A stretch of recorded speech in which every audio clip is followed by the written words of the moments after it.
This is Getting On With Life, Biblical Wisdom for Successful Christian Living. And this lesson is Faulting Your Spouse. Do you find fault with people? Do you get annoyed by the way others let you down or fail to please you? It seems to me that just about every husband or wife can list complaints against their spouse. Finding fault in someone seems a universal skill. Parents often complain about failings in their children, especially as the children grow older. Husbands commiserate with each other about the challenges marriage brings, while wives can also share their common miseries with having husbands. I recall a woman telling of a women's Bible study group she joined, where all the women wanted to do was say negative things about their husband. Shared complaint sessions occur among all kinds of people, such as employees complaining about the boss or work.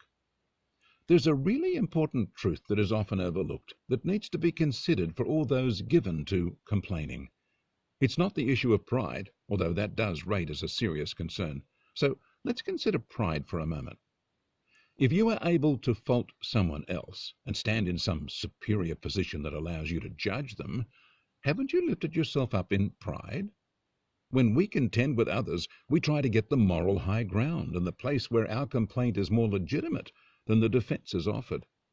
Putting ourselves higher than others is a pride trap. It suits our desire for the highest position we can get. It reflects a social pecking order where we don't want to be at the bottom. It's also referred to as the pride of life, which we are warned to be free from. That's 1 John 2:16. All that is in the world, the lust of the flesh and the lust of the eyes, and the pride of life, is not of the Father, but is of the world. So if you are finding fault with others, or faulting your spouse, you are likely under the influence of pride. You are probably putting yourself in a higher place than them. That self-elevation is the natural territory of pride.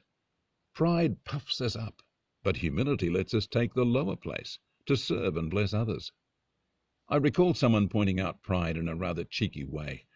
Hearing someone's string of complaints against another person, they said, "You must be a very important person." The complainer asked, "Why?" "Because you are able to pick faults in others and pass judgment on them." That didn't go down well, but it was a prod at the very thing motivating the complainer, pride. Many who complain are basically saying, "I am important enough to have things the way I want them and to demand that you serve my wishes and please me." That's pride. God reserves the right to judge others, and he does not give that right to you. God holds the rights to judgment and vengeance, so it is not our place to stand in judgment or to take revenge. Pride prompts you to step into God's place and usurp rights that only belong to God. James 4:12 tells us, "There is only one lawgiver and judge who is able to save and destroy. But who are you to judge your neighbour?" However, as I said, that is not the issue I want to draw to your attention. There is something else mentioned in the Bible that speaks to your right to judge others. It's the issue of who that other person has to answer to, whose servant they are. Romans 14:4 says, "Who are you to judge another's servant? To his own master he stands or falls. Indeed, he will be made to stand, for God is able to make him stand." Did you create those other people you complain about? Are you their master? If you are their employer, parent, or boss, you have some rights around your position, but as people, they are not your property. Will you stand and judge them at the end of time? If they are not your servant, then you don't have the right to stand in judgment of them. If you see someone else's driver driving poorly, that's not your business. They are not your driver. Whatever they are doing for their boss is between them and their boss. If you stick your nose in, you are meddling, and that's probably from pride in heart. A boss can have his servants serve however he or she wants.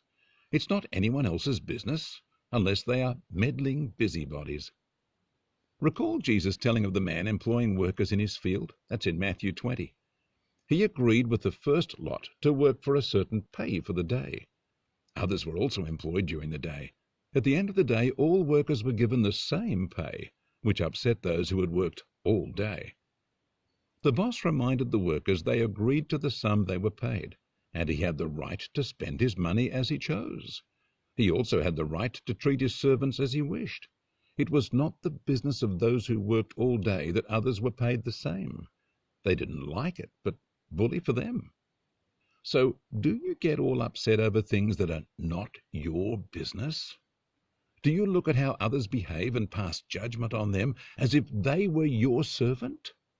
Do you gossip about them and complain to others?